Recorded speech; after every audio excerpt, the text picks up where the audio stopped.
তো এই তো আমার এটা হলো 3 তলার ছাদের আপডেট। এরপর এখন শুরু করতেছি 4 তলার ছাদ।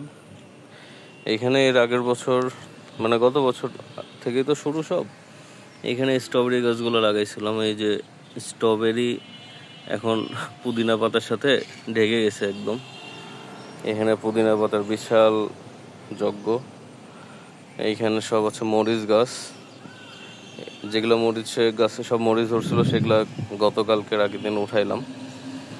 এখানে মিষ্টি কুমড়ার গাছ, আবার মিষ্টি কুমড়া, দুই জাত। এখানেও মিষ্টি কুমড়া, এটা আলাদা জাত। এরপরে এখানে দেখা যাচ্ছে বরবটি গাছ।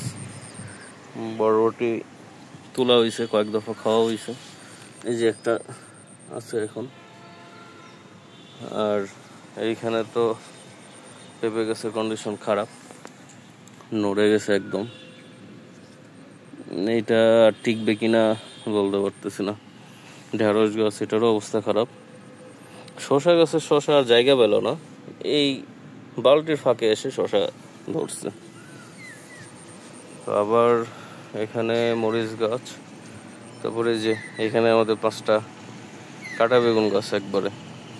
এটা তুলতে যাই কতবার যে কাটা খাইলাম হাতে। এরপর আবার এই যে ডাঁটা শাক এখানে বুনে দেওয়া আছে, এই যে ছোট ছোট, এগুলো এখনো বড় হয় না, পানিতে বারবার নষ্ট হয়ে যাচ্ছে। আবার কিছু পুঁই শাক, এগুলো বড় হয়েছে। এই একটা পপকর্ন গাছ আমাদের ভাড়াটিয়া পিচ্ছি ফেলে রাখছিল, উঠে গেছে পপকর্ন গাছটা। এই যে ঢেঁড়স গাছ, ঢেঁড়সের ফুল, ঢেঁড়স বালতিতে হয়েছে। এখানেও ঢেঁড়স গাছ, ওই যে একটা ঢেঁড়স গাছ। আর এই যে বাঙ্গি, বাঙ্গি বাজার থেকে কিনে এসে খাওয়ার পর সেই বাঙ্গির বিচি থেকে এই যে গাছ। একটা বাঙ্গি ঠিকঠাক খাইছি, আর বাকি বাঙ্গিগুলো এক একটা এক এক রকম। এটার কি অবস্থা হবে জানি না।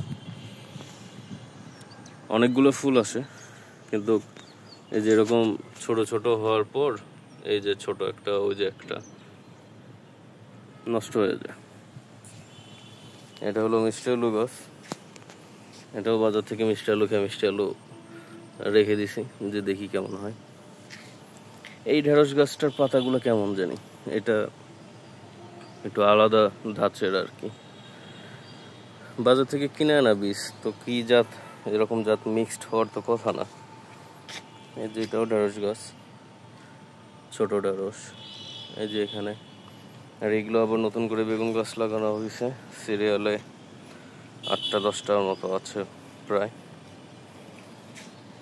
এটা অনেক ছোট একটা মরিচ গাছ, ফুল কেবল আসা শুরু হয়েছে। আর এই যে সব দেখা যায় হলুদ গাছ, এখানে কিছু হলুদও দেওয়া আছে। আর এখানেও শসা গাছ আছে। এই যে শসা একটা ছোট্ট। আর আরেকটা শসা হলো এইখানে, যেটাতে সাইজ বেঁকে গেছে। এই যে এই হলো সার্বিক বাগানের অবস্থা বৃষ্টির পর। আর এই ভিউটা খুব সুন্দর লাগে, সকালবেলা আসে পুকুর পাড়টা।